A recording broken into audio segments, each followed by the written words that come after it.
लालगंज में लोकसभा चुनाव का बिगुल बजने के साथ वोट प्रतिशत को बढ़ाने के उद्देश्य जिलाधिकारी के निर्देश पर विभिन्न विभागों द्वारा तरह तरह के जागरूकता अभियान चलाए जा रहे हैं। इसी क्रम में गुरुवार को लालगंज बाल विकास परियोजना द्वारा पोषण मेला का आयोजन किया गया। पोषण मेला के दौरान गर्भवती महिलाओं के लिए गोद भराई रस्म के साथ साथ शिशु को अन्नप्राशन भी कराया गया। वहीं इस मौके पर मतदाता जागरूकता अभियान भी चलाया गया, जिसके तहत सेल्फी का आयोजन के साथ साथ सभी महिलाएं अपने हाथों पर अलग अलग स्लोगन का मेहंदी लगाकर आकर्षक अंदाज में फोटो शूट कराई। इतना ही नहीं, रंगोली भी बनाया गया और नारे में लगाए गए।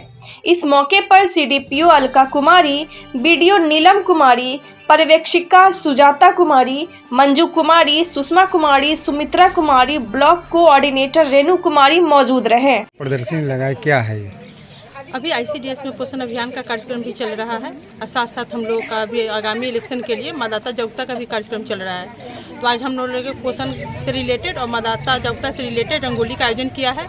पॉम्पलेट के माध्यम से, मेहंदी के माध्यम से हम लोगों ने लोगों को जागरूक किया है। साथ ही हम लोगों ने सभी सेवकाओं को, जितने लोग उपस्थित हैं, उनको हम लोग का निर्वाचन का जो हम लोग का हेल्पलाइन नंबर है 1950, इसके बारे में भी जानकारी दी है। और जितने भी जिनके पास वोटर आई कार्ड नहीं है, उस पॉम्पलेट के लिए भी हम लोग उसके अलावा दूसरे जो दस्तावेज हैं उन पे हम लेकर के वोटिंग के लिए जा सकते हैं, उसके लिए लोगों को जागरूक किया गया है। और मिलेट से रिलेटेड शिक्षा के साथ साथ, पोषण के साथ साथ शिक्षा पे भी हम लोग जोर दे रहे हैं। इसीलिए खाना का प्रदर्शनी छोटा सा सेवकाओं ने दिखाया है यहाँ पे। तो इसके माध्यम से हम लोगों को खान पान, एजुकेशन के बारे में भी जागरूक कर रहे हैं। और इस पर मेरा उद्देश्य है मोटा अनाज के बारे में। तो मोटा अनाज से रिलेटेड जो भी हमारे ग्रामीण क्षेत्र में जो भी खान पान है उसको हम लोग बढ़ावा देंगे और उसमें जो पोषक तत्व है उसके बारे में लोग को जागरूक करेंगे। बस इसी के साथ तरह का कार्यक्रम किया गया है। आज एक तो पोषण पखवाड़ा जो हमारे समाज कल्याण विभाग से चल रहा है, जो कि 9 से 23 मार्च तक आयोजित है, उसके तहत आज पोषण पखवाड़ा मनाया जा रहा है।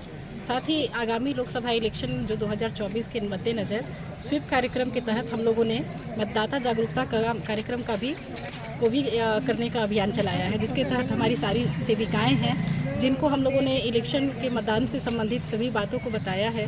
साथ ही ये भी बताया है कि वोट देने के लिए सिर्फ वोटर अगर कार्ड नहीं हो तो उसके अलावा अन्य भी हैं पहचान पत्र, जिसके आधार पे मत का प्रयोग किया जा सकता है। तो इसका मुख्य उद्देश्य यही है कि जो भी हमारे क्षेत्र में मतदान का प्रतिशत कम है उसे बढ़ाना है। इसे बढ़ाकर कम से कम हम लोगों को कोशिश करना है कि 70 से 75% मतदाताओं को जागरूक किया जाए ताकि मतदान का प्रतिशत बढ़ सके। धन्यवाद। आज जो पोषण मेला लगा, इसमें क्या है, इससे क्या संदेश लोग? पोषण मेला जो लगाने का उद्देश्य है वो मुख्यतः ये है कि हम जो सेवाएं प्रदान कर रहे हैं लोगों को आंगनबाड़ी के माध्यम से, तो हम जो सेवाएं प्रदान कर रहे हैं, एक तो हम उसकी प्रदर्शनी लगाते हैं कि आईसीडीएस की तरफ से क्या क्या सेवाएं दी जा रही हैं। साथ ही यह भी कि हमारे लोकल स्थानीय स्तर पे जो चीज़ें हैं, खाने पीने की चीज़ें हैं या जो भी और चीज़ें हैं, उससे भी हम लोग स्वस्थ रह सकते हैं, सुरक्षित रह सकते हैं और कैसे इस तरीके से करके कुपोषण को मिटाया जा सकता है। इसका मुख्य उद्देश्य यही है कि लोगों में पोषण को लेकर जागरूकता फैलाया जाए ताकि इसका बड़े पैमाने पर लोग जागरूक हो सके, ताकि वो अपने पोषण का ध्यान रख सके, ताकि कोई भी कमज़ोर बच्चे ना हों। गर्भवती माताओं के स्वास्थ्य के लिए हम लोग जो अन्नप्राशन और गोद भराई करते हैं उसके बारे में भी बताया जाता है, उसको जागरूक किया जाता है। तो इसी वजह से ये हमारा पोषण पखवाड़ा के तहत पोषण मेले का आयोजन किया गया है।